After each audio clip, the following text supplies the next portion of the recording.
Hello again, everyone. My name is Rich Bello, and we're here today for another episode of the Manufacturer's Efficiency Webinar Series. Today, we're going to focus on compressed gas usage for manufacturers. Like I said, my name is Rich Bello. I'm a strategic partner, aka franchise owner with Schooley Mitchell, the largest independent cost reduction firm in North America.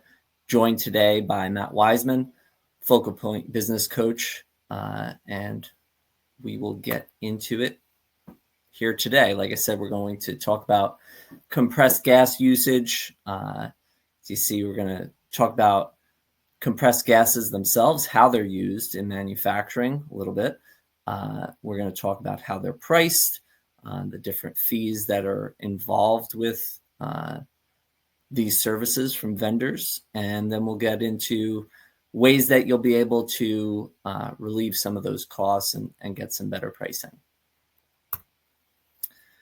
So the first thing I wanted to talk about was the industries where we see the most usage in compressed gases or of compressed gases. And automotive, I think, is the top one, mainly with regards to parts that are used in automobiles and putting them together. A lot of different gases are used in the production of those parts. For instance, there's a lot of usage of acetylene. There's also going to be usage of helium as well as argon. And those things are used for everything from welding of different parts. They're used in carburetors. They're used in really all the different processes that go into making the parts that are going to be put into an automobile. So automotive is a huge industry for compressed gases. Electronics is another one, specifically with the use of, or the creation, I should say, of semiconductors. We see helium as a huge gas in that industry, and in terms of building, like I said, the semiconductors.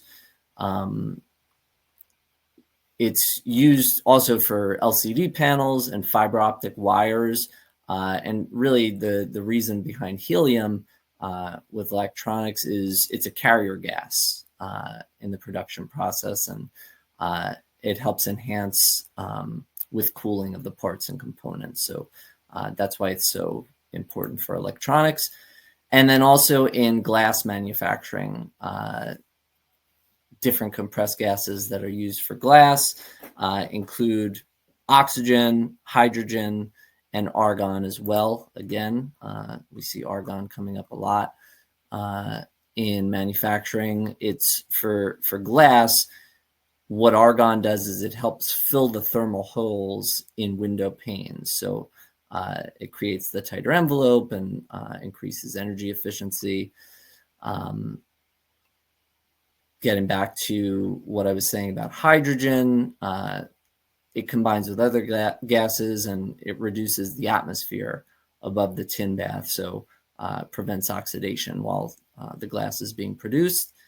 And then with regards to oxygen, it's an industrial gas that's improving the productivity and enhancing combustion in glass furnaces. So those are a couple of the different areas of manufacturing where compressed gases have a great deal of usage and are going to be needed readily by manufacturers in those industries, as well as others, of course. Depending on your industry, you'll know the gases that you're using, but the main point is that they're used a lot in manufacturing. When we talk about the cost, there's a number of different factors at play for compressed gases. I have at the top there price creep, which tends to be the case in most indirect expense categories. The vendors are often going to try and raise their prices on a fairly regular basis and charge more. So that's definitely at play with compressed gases as well. And the market will play into that price creep and the increase in pricing for the different gases, and the time of year will play into it as well for the demand. Take propane, for instance. Obviously, price will be higher in the summer than it is in the winter months. Other fees involved for compressed gases are the rental fees, and the big part of that is, in most instances, manufacturers or organizations in general that are using compressed gases are going to be renting the cylinders that they're delivered in. So you're paying for a rental of the cylinder itself in addition to the actual gas inside the cylinder. And with that comes delivery costs for those new cylinders with the new gas in it, and pickup of your old empty cylinders. And that whole process is something that the vendor will make sure that they're charging for as well on a continual basis. And then with surcharges for compressed gases, one of the interesting ones I think is your hazardous use fees. Obviously, when we're talking about compressed gases, there's a lot of volatility and danger, lots of flammability with most of these gases. So there is certainly danger included, and different hazmat fees, and like I said, hazardous causes fees will come into play when you're looking at an invoice from your compressed gases vendor. So those are all things that need to be kept in mind and looked over to make sure that that you're not being taken advantage of in those areas. In terms of lowering the costs, there's a couple different things at play here. Obviously, you want to know what you're paying. You want to keep track of what you're paying, and have a steady idea of your volume, your usage of each gas as you go throughout the year, and what you're paying for that usage. So you could keep an eye on your charges and compare them to what your contract says, so that you're not being overcharged, or the vendor is abiding by the contract the way that they should. So that's point one here, is tracking those expenses and making sure you're paying what you should be paying. But number two is really the important part, and what I want to go into a little bit more depth on here. The rates that you're paying obviously are going to be tied into a contract, and contracts in the compressed gases space, I think, are very interesting. Oftentimes with indirect expenses and vendors that we're dealing with, when you talk about contracts, it's usually a 1 year, sometimes a 3-year contract that you're entering into. And at the end of that term, you'll have the ability to negotiate terms again. And of course, the vendor will have an automatic renewal set up that will roll over what you're already paying, and usually include an increase in that price. And if a client of the vendor doesn't say that they don't want to renew, then the vendor will automatically renew it. So that can easily just come and go if you don't have a close eye on those dates, and making sure that you have the conversation about rates before that auto renewal is kicked in. So with these compressed gases contracts, like I was saying earlier, normally with most vendors, you're in other expense categories, you're looking at a 1 to 3 year contract. For compressed gases, they tend to be a lot longer contracts. I've had a client with a 6-year contract. I've heard of expense or contracts as long as 10 years. So I think what these vendors tend to do is they realize a manufacturer or whatever type of business it is that's using the compressed gases, it's going to be a pretty steady part of their business and something that they're going to need readily. So they say, hey, this isn't going to change. You're always going to need this hydrogen or this argon or whatever it might be. Let's enter into a longer deal. We could give you a better rate if you enter into a longer deal with us.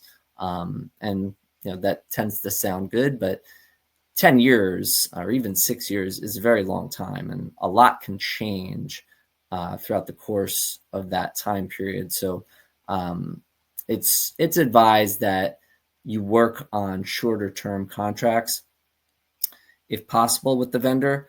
But even more interesting than the length of the contract themselves is the term or the timeline that you need to state to the vendor that you don't want to renew automatically with the contract when it's coming to term. So in most instances, like for instance, with those 1 year or 3 year contracts, you're looking at a 30, 60, maybe 90 day, sometimes 6-month window that you have to give the vendor notice. Hey, we don't want this to automatically renew. We'd like to discuss it with you, vendor, and possibly with other vendors to see what else is out there in the market space, our marketplace.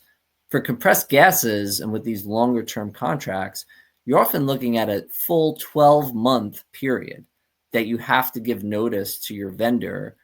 Hey, we don't want this contract to automatically renew. So, a full year out, you're not necessarily thinking about what's going to happen a year from now, because a lot can change in that time frame as well. So you don't know exactly what your needs are going to be 12 months down the road. You don't know what the rates could be if they're going up or if they could potentially go down. A lot can change in those 12 months. So that time frame to negotiate is not really beneficial to a customer, whether it be a manufacturer or any industry that's using compressed gases. So when that time comes and the opportunity exists to negotiate for new rates, it also makes sense to negotiate for a shorter term to declare whether or not you want to renew that contract when it comes up to term. So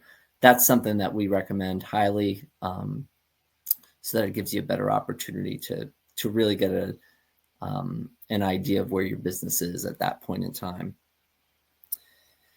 The other thing that often goes into this contract negotiation is the idea of instituting an inflation cap. And what the inflation cap essentially means is that the vendor cannot raise your prices each year without any limitation, because a lot of times they'll tend to do that if the inflation cap isn't in place. So usually it's recommended to try and get anywhere from a 5 to 10% cap on how much they could raise your rates year to year.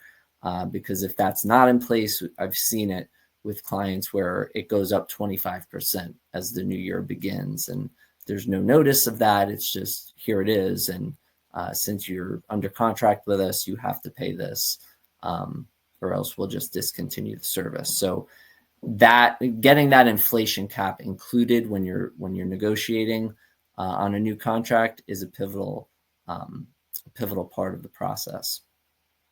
The other interesting aspect of compressed gases contracts is the way that a customer is charged by the compressed gas vendor is one of two different ways. It's either on a variable expense structure or on a fixed rate structure. So the variable expense, of course, it's going to be dependent upon the market rates for whichever gas it is. And to use propane again as an example, those rates are going to be higher in the summer, of course, and a little bit lower in the winter time. So as the market evolves and fluctuates, your rate for whichever gas it is going to fluctuate as well. So that makes it difficult in regards to budgeting and trying to anticipate what your expenses are going to be, because of course no one knows exactly what the market's going to do. The other method, like I mentioned, was a fixed rate structure. This, of course, is better in regards to budgeting and in regards to being able to plan out and know steadily what your expenses are going to be. Of course, just dependent upon your usage, but the rate itself will be pretty steady. And that's great, except for the fact that, again, going back to negotiations, when you negotiate, that fixed rate becomes the key aspect of the whole negotiation, because if your contract is due and you're up for renewal or you're in that negotiation phase, and when you're having that discussion with the vendor, it's a high market time for that specific gas, they're going to want to offer you a high fixed rate, which obviously won't be beneficial for you once you get into the off season for that gas and you're paying those elevated rates throughout the year. So the recommendation on that front to try and make the most of that situation is to make sure that you're negotiating in the low market season for each specific gas. And that sounds easy to say, and your contract is what it is in terms of when the term is. But the interesting part with this is oftentimes the vendors will be willing to offer month-by-month extensions as you're still going through negotiations. So if you plan well in advance and give enough time to have the conversation with your vendor, you could get that contract extended to a more favorable time of year to get a fixed rate that will be beneficial to you as a company. So all that being said, in terms of ideas and strategies to try and get lower costs for your compressed gases expenses, we get into the whole idea of a cost procurement strategy. And on this slide, we're talking about identifying indirect costs, one of which is going to be your compressed gases. Indirect costs are going to be everything essentially outside of your payroll and your cost of goods sold. So the things that you need to make the products that you're making. But vendor expenses fall into that indirect cost category. So you want to identify all of those and make sure that you have a handle on them so that you could budget appropriately and effectively. We talked about the negotiating with suppliers phase, specifically for compressed gases, making sure that you have an eye on when that window for negotiation is, and you do it advantageously to your own business so that it's not going to benefit the vendor when you're negotiating with them when the rates are the highest and they're going to want to charge you those high rates. So having a plan in place to negotiate at the best times is a key part of your whole cost procurement strategy. And then after you do the negotiation and you do get favorable rates that can be implemented, you want to make sure, like I mentioned earlier, that you are keeping track of everything. You're keeping track of what your historical usage has been for compressed gases each month throughout the course of the year, and then apply that knowledge of your own business, what you've spent or what you've used in the past with what your new rates are, and then also account for any changes that are coming to your business, whether it's an increase in production or a decrease for whatever reason.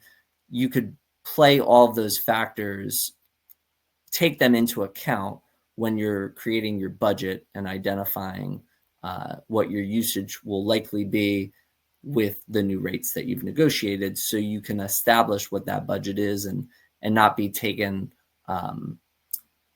by surprise when you get the invoice each month and it falls above that budgeted item that you had accounted for.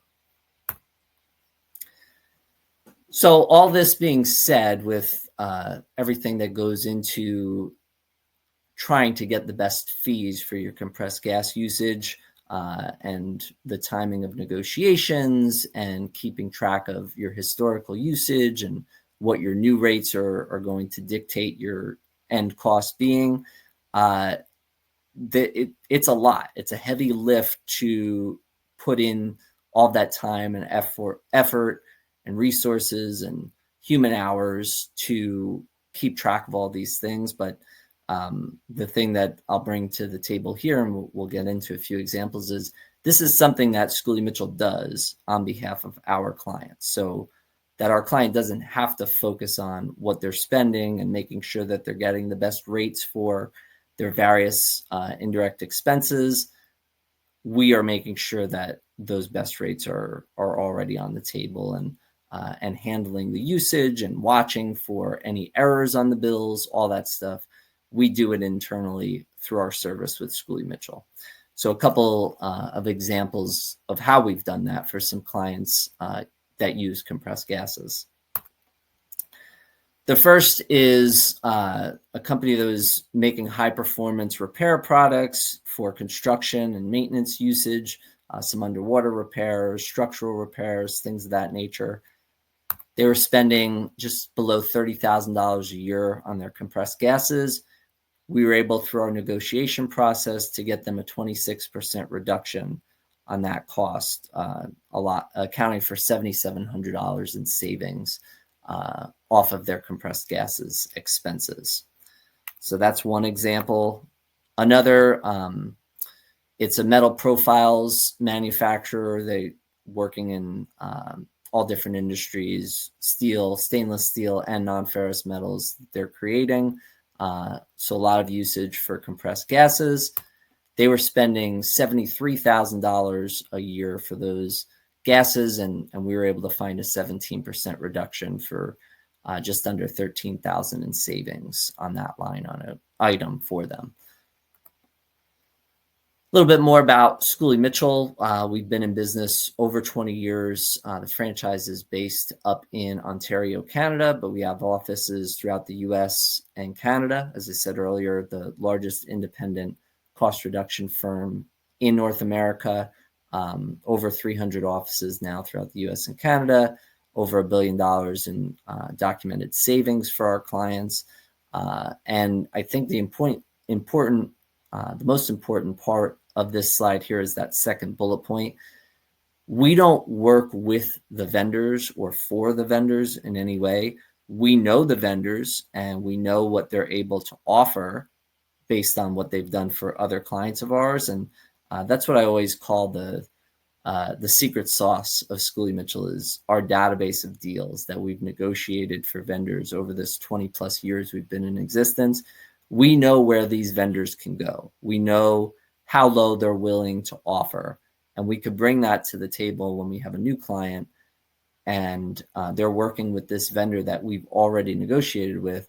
We could bring up past use cases where we've gotten that vendor to come down with their price, and we can use that to our advantage in negotiating for our new client. So, and there's no reason for us to favor one vendor over another, because we're not being compensated by the vendors, because we don't work for them.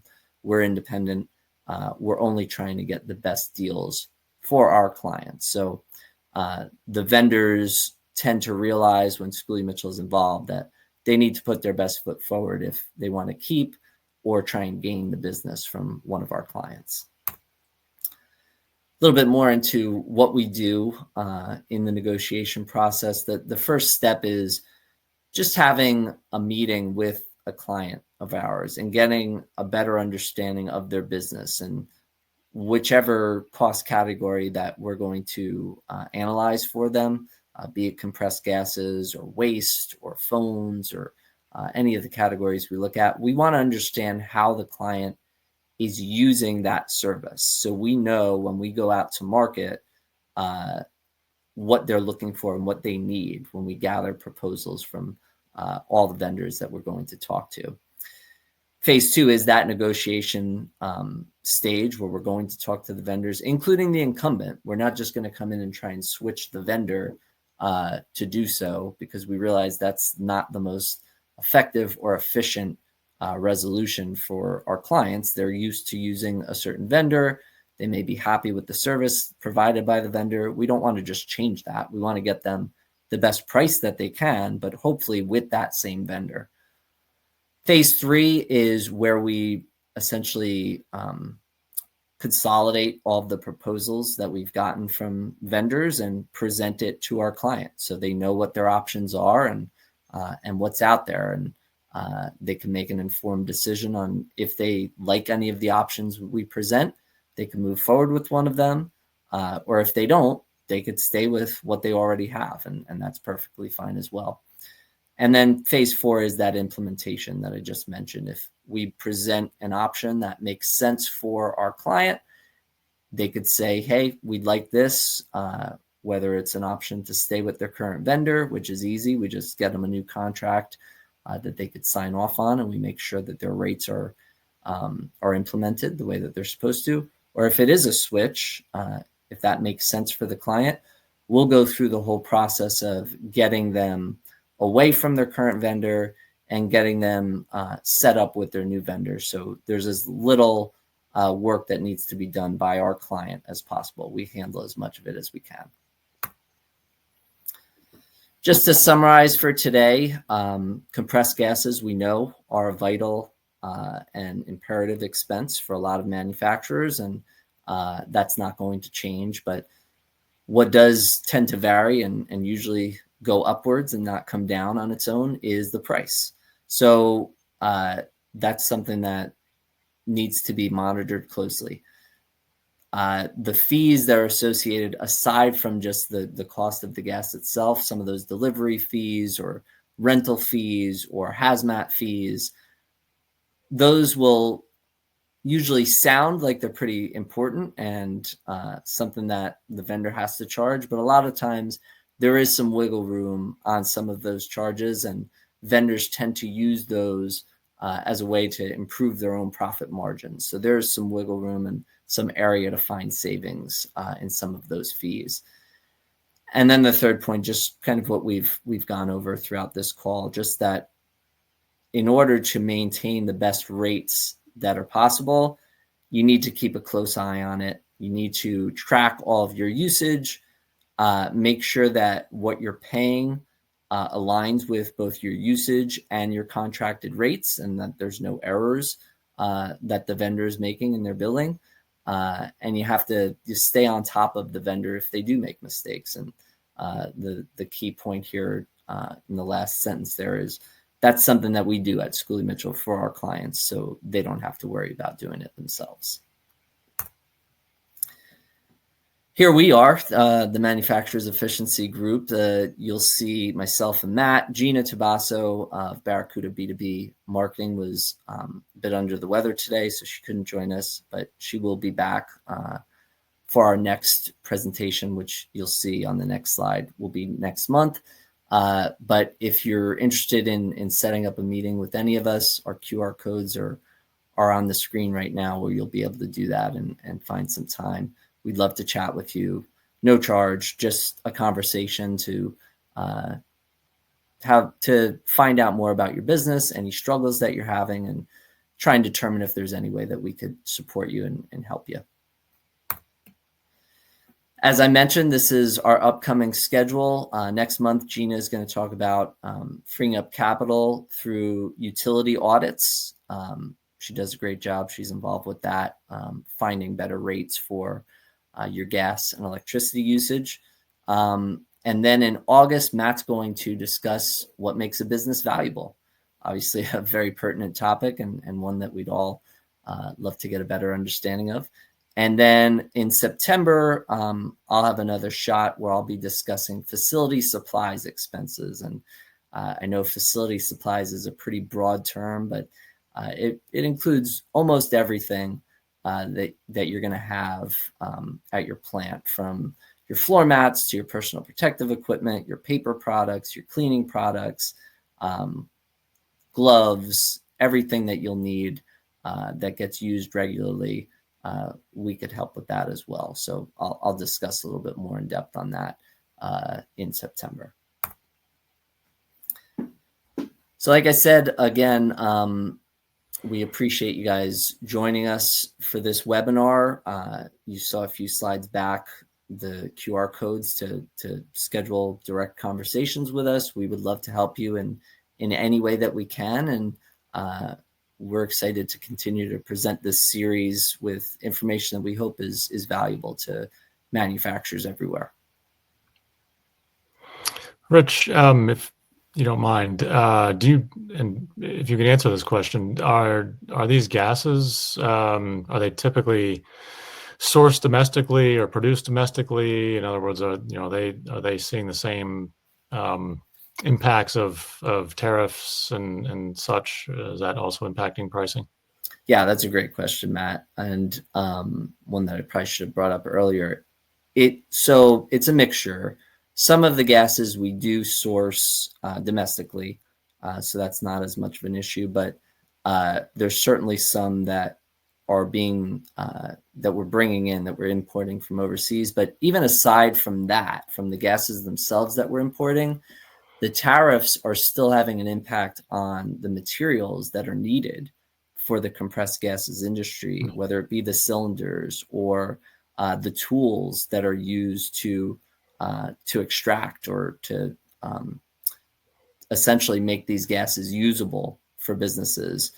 Certainly, those products and materials are coming from overseas, and with the tariffs, the prices for those manufacturers are probably going to go up, and for the compressed gases vendors, then they'll be paying more to get the stuff that they need to make the gases available. And of course, that will come out on the end consumer as well. So we are watching that closely. Schooley Mitchell actually has a webinar tomorrow, which is going to be Thursday, June 19th, where we're going to discuss tariffs in a bit more depth.